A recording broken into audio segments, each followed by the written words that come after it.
Chapter 3, Section 7, Solving Nonlinear Systems. Please recall that a system is when you have more than one equation at a time, and when we solve them, we're trying to find out where they intersect, where they touch. The nonlinear portion of this is because it's not straight lines like y equals mx plus b. When we have a quadratic, it's not a straight line. It's a curved line. It's shaped as a parabola, like a U.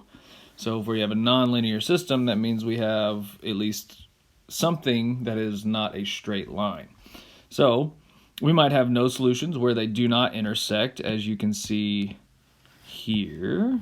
You might have one solution where they touch in just one place, or you might have two solutions where they touch in two places. And if you have different equations, they might touch in more places. Just depends upon what kind of intersection we're looking at. We're going to solve by graphing to start with, and mostly you're going to solve by graphing. It's way easier to do it in that fashion. As long as they're wanting whole number answers, graphing is going to be the easiest way. You may have to do it mathematically, algebraically, if you need an exact answer without rounding if the graph can't give it to you. When you graph them, typically we want them to be a y equals mx or y equals form, so you can plug them into the y equals button on your TI-84. I'm going to use Desmos in this video. I will put another video of doing this in a TI-84 whenever I get that posted.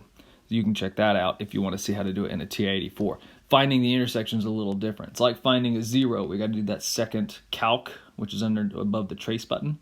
And then instead of a zero this time, we're going to go down to an intersect. You line the cursor up on the place where you're looking. It asks you for line 1, you push yes. It asks you for line 2, you push yes, which is enter. And then it says guess, and you push enter, and it'll pick that spot.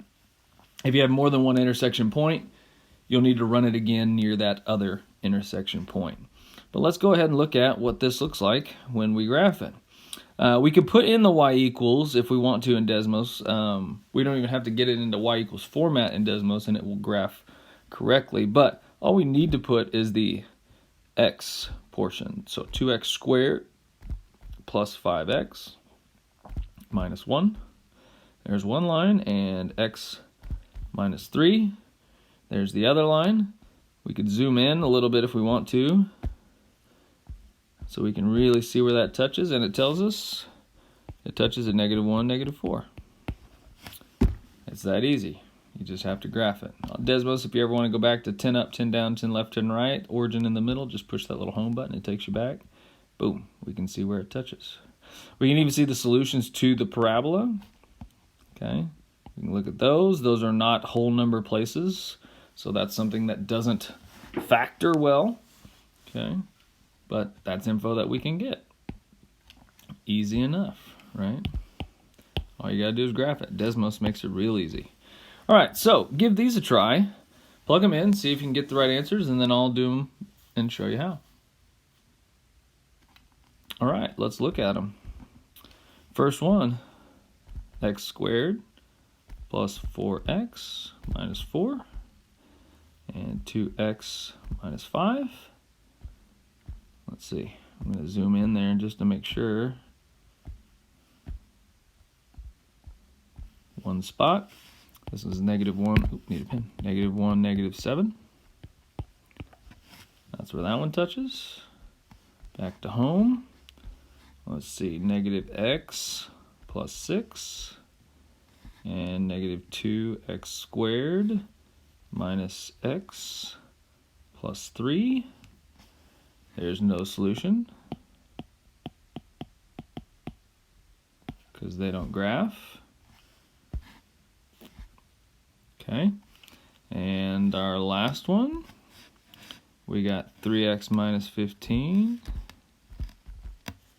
And we've got 1/2 x squared minus 2x minus 7. And that one, if I shrink it, looks like we've got two answers here. We've got 2, -9. We've got 8, 9. Two places where they touch. Line cuts it twice. So that's solving by graphing. It's pretty easy. You just graph, see where they touch. Desmos, it makes it real easy. Now what if you didn't have the calculator? Well, we can solve in one of the other two ways that we've done systems, either substitution or elimination. So I'm going to work on solving by substitution. If we know what something equals, we can plug it in. So I know that y is equal to this. So where that y is, I can plug that in. And then I can set it equal to 0. So I'm going to add my 2x. So I've got 3 equals x squared plus 3x minus 1. I'm going to subtract my 3. We've got 0 equals x squared plus 3x minus 4. Let's see, factors of 4 that subtract a 3 would be 4 and 1. So it's factorable. Each one gets an x. One's a 4, one's a 1. 4 is positive, minus 1. So x is negative 4 and 1. So it's going to touch in two places. So I have one where x is negative 4, and I have one where x is 1. What we want to do is find out where those are. So I'm going to plug those into my linear equation and find the solutions there. A negative 4 times a negative 2 would be positive 8. 8 plus 3 would be 11. I can double check it in the other. Negative 4 squared, 16. 16 plus a negative 4 would be 12, minus 1 would be 11, so it does work. If we plugged in 1, negative 2 plus 3 is 1, and 1 squared is a 1, and plus 1 is 2, minus 1 is back to 1 again, and so those are our two answers.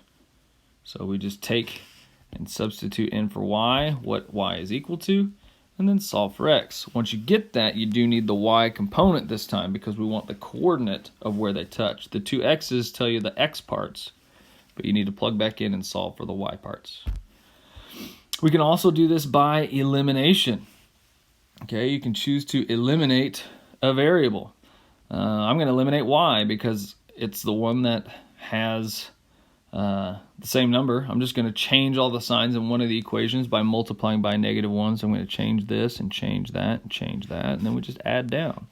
Y and negative y is 0.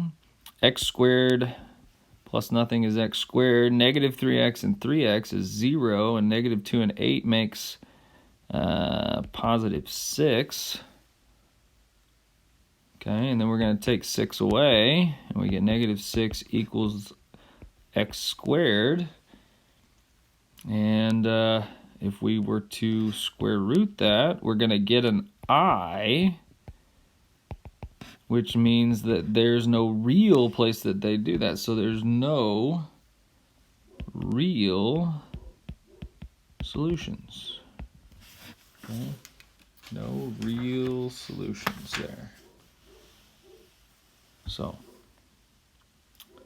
that's what we would put. Okay? That could happen. Now, here's a few that you can try. Try them by substitution, try them by elimination, and then I'll show you what the right answers are. All right. You've done the work. Now let's see what it looks like. So let's try x squared plus 9 and y equals 9. Let's see, and it's going to touch right at 0, 9. You should have gotten one solution there.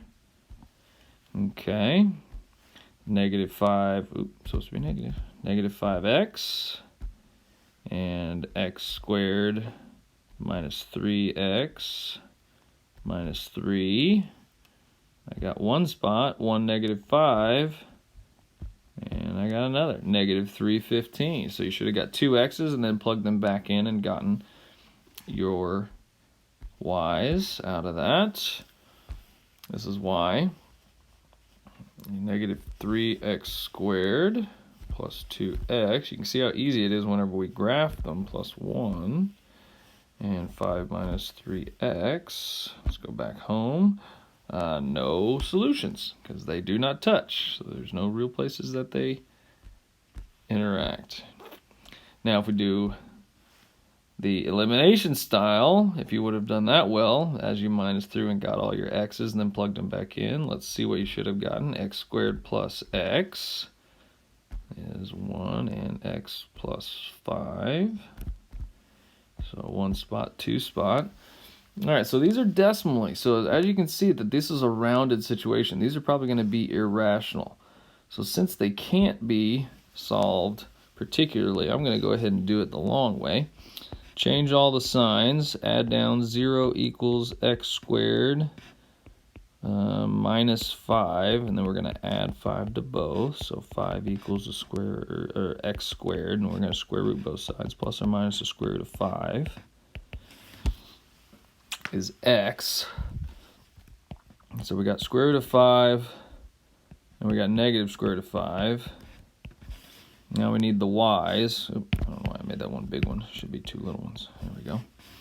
And let's plug it in. So we had a y equals x minus 5. So this side would be the square root of 5 minus 5. And this other side would be negative square root of 5 minus 5. And so that's where we would get. Just like that. Let's look at number 8. Close both these off. 9x squared plus 8x minus 6. 5x minus 4. Oh yeah, 2 spots for sure. Oh, looks like negative 2/3 and positive 1/3. So negative 2/3, positive 1/3. Might ask, how'd you know that? Well, I know what those are like as decimals. So if we plug in 1/3, 1/3 would be 5/3. 5/3 minus 4. So let's do that. 5 over 3 minus 4. I want it as a fraction. So negative 7/3. Oh, that was this one.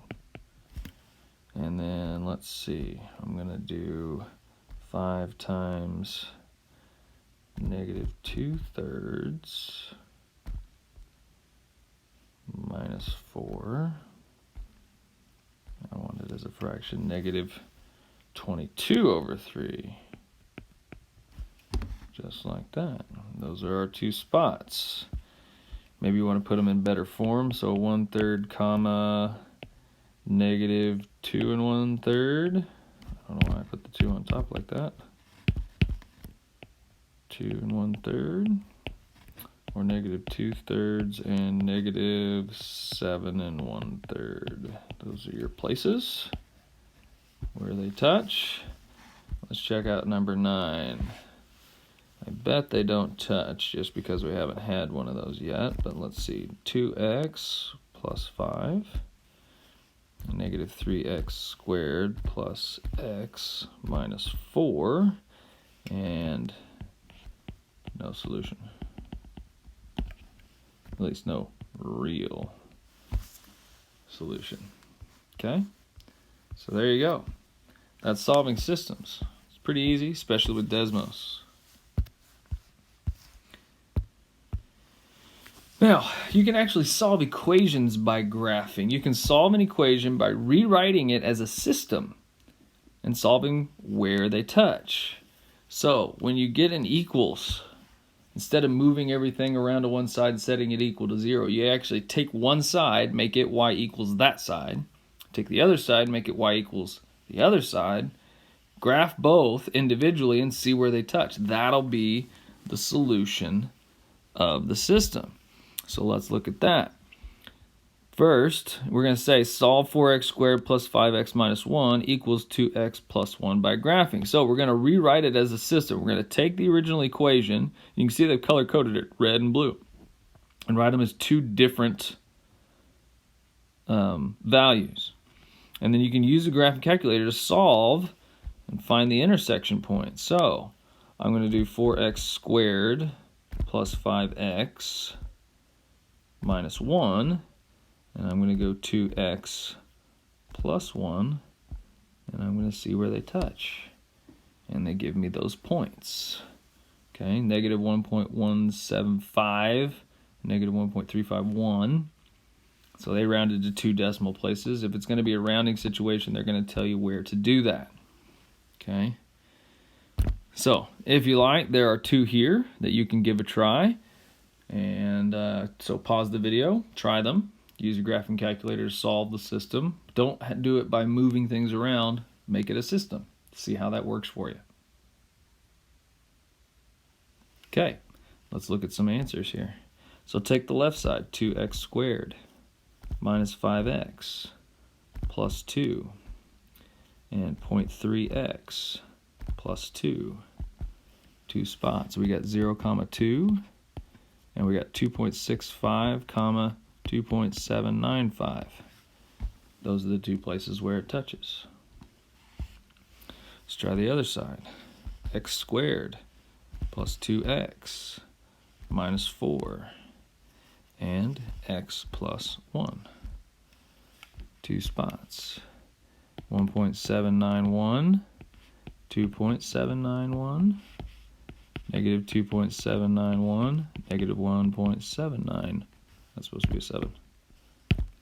791. There's your 2 spots. And that's solving by graphing. Desmos makes it easy. Look for my other video about how to solve a TI-84. The rest of it is the exact same. You just type in the equations. The hard part is actually getting it to find the intersection. But look for that video and see how TI-84 works for your ACT test.